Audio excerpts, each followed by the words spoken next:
The state house has passed a budget proposal. The vote came late last night at the end of a day that saw a dramatic move in dynamics at the state capitol. Governor Josh Shapiro was facing backlash from his fellow Democrats in the House over his support for a highly controversial school voucher program, but he has given up on that for now. The House passed the budget and Republicans are now furious. Sarah Wilson reports.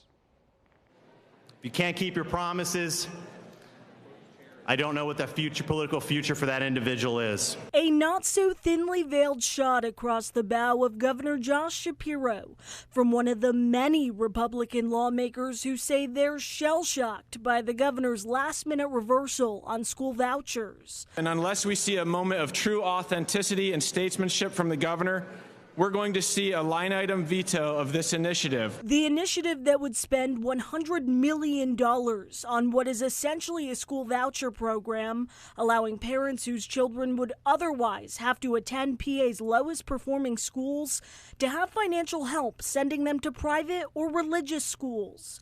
Shapiro campaigned on his support for school choice. Senate Republicans counted on that when they passed their budget, but Shapiro said in a statement that he would veto the $100 million, saying he's unwilling to prolong a budget fight over it. Because our friends across the aisle seem to struggle with the idea of systemic change in our education system. House Democrats, who have a razor-thin single-seat majority, have never been on board with vouchers.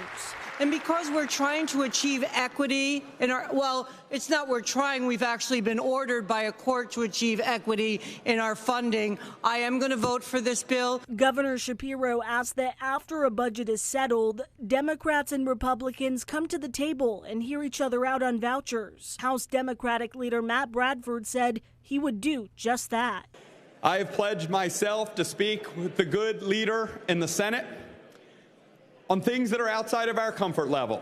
And he said he hoped this was a sign that both parties could continue to work together to overcome their differences and move Pennsylvania forward. And we have shown that bipartisanship is possible with a little bit of compromise that is out of the comfort level of each and every one of us. And that was Sarah Wilson reporting. Matt Bradford got a little taste of that bipartisanship moments later when more than a dozen Republicans crossed the aisle and voted to pass this budget. But the GOP does still have a card it can play here.